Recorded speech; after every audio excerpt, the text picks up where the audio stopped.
안녕하세요. 히브리스 더 워드 신재 목사입니다. 오늘 함께 살펴볼 하나님의 말씀은 룻기 4장 7절에서 12절까지 말씀입니다. 그중 9절과 10절 말씀을 제가 읽어보겠습니다. 보아스가 장로들과 모든 백성에게 이르되 내가 엘리멜렉과 기련과 말론에게 있던 모든 것을 나오미의 손에서 산 이래 너희가 오늘 증인이 되었고 또 말론의 아내 모압 여인 룻을 사서 나의 아내로 맞이하고 그 죽은 자의 기업을 그의 이름으로 세워 그의 이름이 그의 형제 중과 그곳 성문에서 끊어지지 아니하게 하매 너희가 오늘 증인이 되었느니라 하니. 아멘.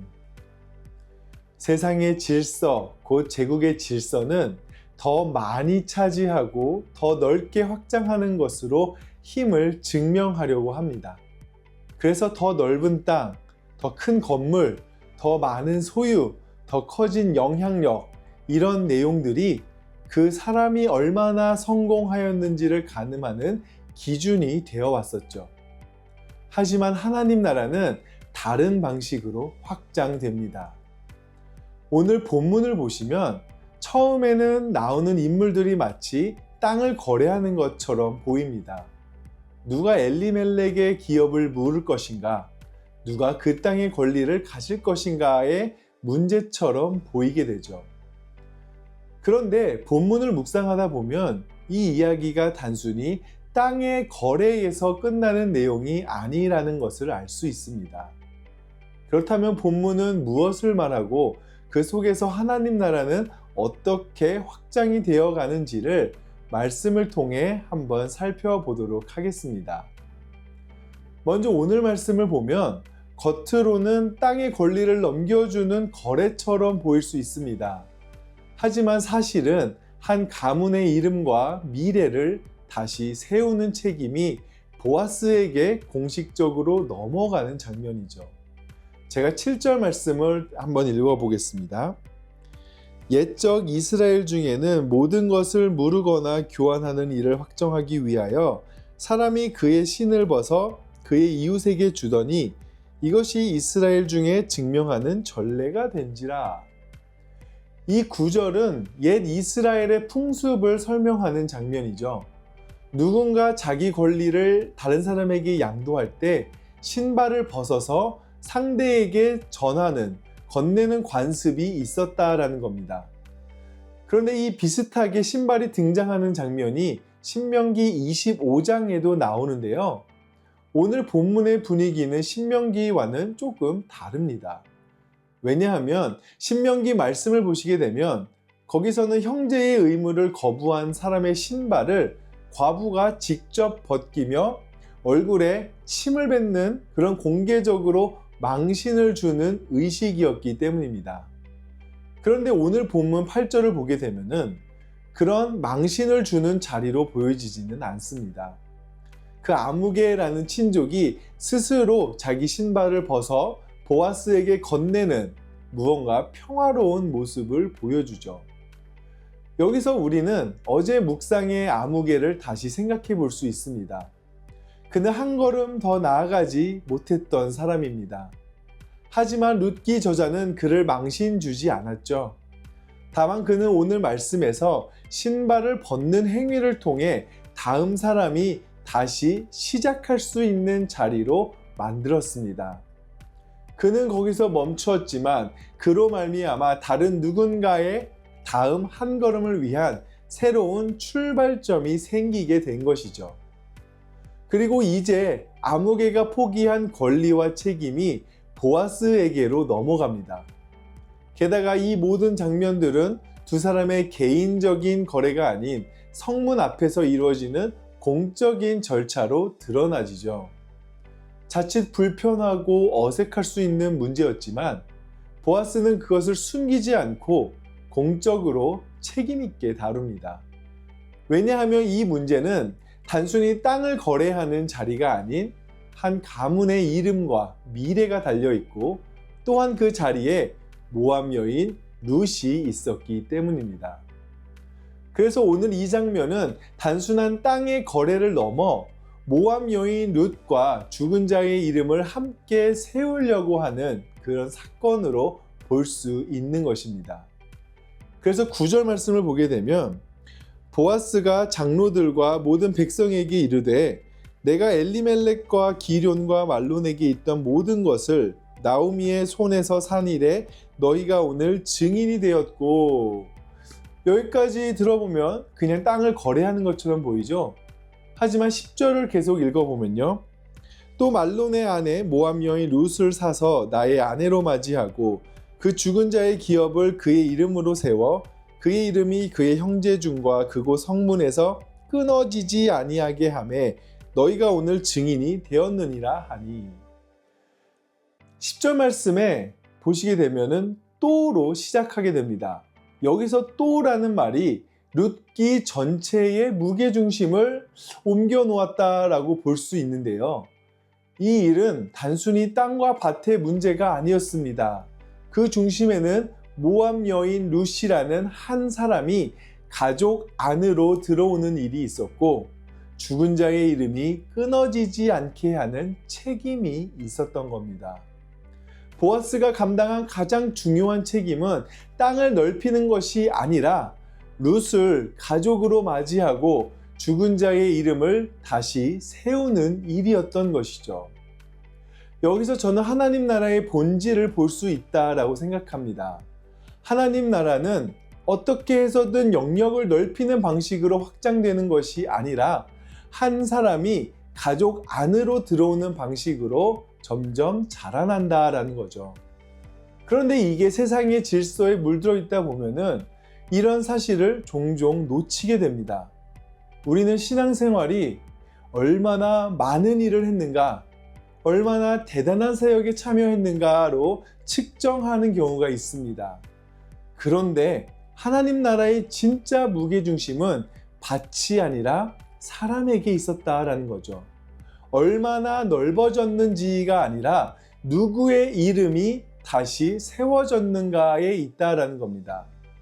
누가 하나님의 가족 안으로 들어왔는가에 있다라는 것이죠. 10절의 보아스의 말 중에서 보아스가 룻을 뭐라고 표현하냐면요, 모압 여인 룻이라고 표현합니다. 그는 룻이 모압 출신이라는 사실을 부끄럽게 여기거나 숨기지 않습니다. 오히려 공식 문서에 분명히 새겨 넣죠. 보아스는 룻을 모압 사람이 아닌 척하면서 가족으로 들이는 것이 아닙니다. 룻이 모압 사람인 채로 가족이 되도록 한다라는 것이죠. 사실 이것이 하나님께서 우리를 받아들이시는 방법입니다. 하나님은 우리의 죄와 연약함을 없는 척하며 받아주신 것이 아니죠. 우리의 죄를 분명히 아시면서도 그 죄를 그리스도 예수님 안에서 덮으시고 우리를 자기의 자녀와 백성으로 받아주셨습니다.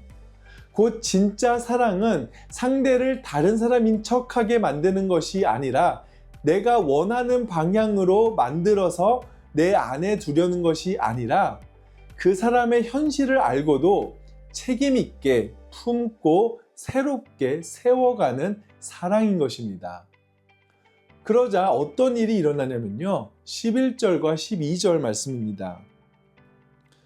성문에 있는 모든 백성과 장로들이 이르되 우리가 증인이 되나니 여호와께서 내 집에 들어가는 여인으로 이스라엘의 집을 세운 라헬과 레아 두 사람과 같게 하시고 내가 에브랏에서 유력하고 베들레헴에서 유명하게 하시기를 원하며 여호와께서 이 젊은 여자로 말미암아 내게 상속자를 주사 내 집이 다말이 유다에게 낳아준 베레스의 집과 같게 하시기를 원하노라 하니라. 보아스의 이러한 결단 끝에 주변에 있던 유다 공동체 사람들은 축복의 노래를 부르기 시작합니다. 그런데 이 축복의 노래가 좀 이상합니다. 내용에는 세 여자가 나오는데요. 바로 라헬, 레아, 다말이죠. 먼저 라헬과 레아는 이스라엘의 집을 세운 여인들이라고 본문은 말합니다. 하지만 이 두 자매의 관계는 사실 좀 일반적이지 않죠. 왜냐하면 이 둘은 야곱이라는 한 남자를 두고 평생을 경쟁하며 살아왔던 자매였기 때문입니다. 야곱은 속아서 레아와 먼저 결혼을 했지만 야곱의 마음속엔 늘 라헬만 사랑했었죠. 또 둘은 누가 더 많은 아들을 낳는지를 두고 계속 갈등하기도 했었습니다. 이게 이스라엘 12지파가 생겨난 배경이 됐었죠. 깔끔하지 않은 가정의 배경, 평생의 갈등 속에서도 하나님께서는 그 사이에 이스라엘을 세우셨다라는 것입니다. 그런데 다말의 이야기는 더 이상합니다. 다말은 시아버지와의 관계를 통해 자녀를 얻은 여인이었습니다. 남편이 죽고 시동생도 죽고 시아버지 유다가 약속한 셋째 아들도 주지 않자 다말은 시아버지를 속이고 동침하여 아들을 낳았죠. 겉으로 보기엔 굉장히 부끄러운 이야기일 수 있습니다. 이렇듯 이 세 여인의 이야기는 사실 평범하지가 않습니다. 더 좋은 여인으로서의 모델도 굉장히 많을 테지만 굳이 부끄러운 이야기들을 끌어오죠. 하지만 이것이 하나님께서 일하시는 방식이라는 것을 보여줍니다. 그 예상할 수 없는 일들 속에서도 하나님께서는 이스라엘을 세우셨고 유다 지파의 계보가 이어지게 하셨다라는 거죠. 그리고 유다 공동체는 바로 자신들의 가문이 그렇게 시작되었다라고 고백하는 것입니다. 룻도 마찬가지입니다. 모압 여인이 유다 공동체로 들어오는 것은 공동체에게 굉장히 어색하고 불편한 일이었을 수 있습니다. 하지만 이 축복은 하나님께서 바로 그런 예상 밖의 자리에서도 일하시고 계신다라는 분임을 보여주는 것이죠. 실제로 룻은 훗날 다윗의 증조 할머니가 되고요. 그 다윗의 계보 끝에 예수 그리스도께서 이 땅에 오시게 되죠. 결국 이 축복의 노래를 통해서 하나님께서는 그런 자리를 통해 일하시는 분임을 꼭 기억할 수 있어야 한다라는 것입니다. 말씀을 마무리하면서 오늘 말씀은 우리에게 교회가 무엇을 위해 존재하는지를 한번 다 같이 생각해 보셨으면 좋겠습니다. 교회는 단순히 사람이 많아지고 규모가 커지는 것을 목표로 삼는 공동체가 아닙니다. 하나님 나라는 땅과 영역을 그냥 무작정 넓히는 방식보다 사람을 세우는 방식으로 확장되기 때문이죠. 사람을 세운다라는 것은 추상적인 말이 아닙니다. 룻처럼 경계 밖에 있다고 여겨졌던 사람의 이름을 다시 한번 불러주고 그 사람을 단지 도움받는 대상에만 머물게 하지 않고 공동체의 미래를 함께 세워갈 사람으로 바라본다라는 것이죠. 끊어진 것처럼 보이는 그의 삶과 미래가 하나님의 이야기 안에서 다시 이어질 수 있도록 함께 책임지는 것입니다. 하나님께서 그렇게 일하시기 때문이죠. 저는 우리의 교회와 공동체가 그런 모습이 되기를 원합니다. 더 커지는 것만을 이상으로 삼는 교회와 공동체가 아니라 사람의 이름을 다시 세우는 교회. 교회라는 조직을 지키기 위해서 사람을 경계 밖으로 보내는 것이 아니라 경계 밖의 사람을 하나님 나라의 그림 안으로 품을 수 있는 교회. 누군가가 이 공동체 안에서 나도 하나님의 이야기 안에 있구나 라고 고백하게 되는 교회. 우리가 그런 하나님 나라의 공동체를 꿈꾸며 살아가기를 예수님의 이름으로 축복합니다. 그럼 함께 기도하겠습니다. 사랑과 은혜가 충만하신 하나님 아버지, 오늘은 말씀을 통해서 하나님께서 일하시는 방식에 대해서 살펴보았습니다. 정말 예상할 수 없는 그런 환경 속에서도 하나님께서는 당신의 나라를 억지로 강제적으로 넓히시는 것이 아니라 한 사람 한 사람을 사랑하며 그 이름을 불러주시며 그 이름을 귀하게 여겨 다시 하나님의 품으로 들이시는 데에 그 사람을 세움으로써 당신의 나라가 확장되는 내용을 살펴보았습니다. 오늘날 우리에게 있는 공동체, 교회들이 이 말씀을 따라 그 교회가 단순히 커지고 많은 사역을 감당하는 데에만 관심을 갖는 것이 아니라 그것을 넘어 사람을 세우고 사랑하고 경계 밖에 있는 자들을 하나님 나라의 큰 그림 안으로 드리는 데에 노력하는 오늘의 우리 교회들이 될 수 있도록, 공동체가 될 수 있도록 주님 함께해 주시옵소서. 그렇게 우리의 삶 가운데 늘 함께 하시는 주님을 믿사오며 주의 아들 그리스도 예수님 이름으로 기도드렸습니다. 아멘.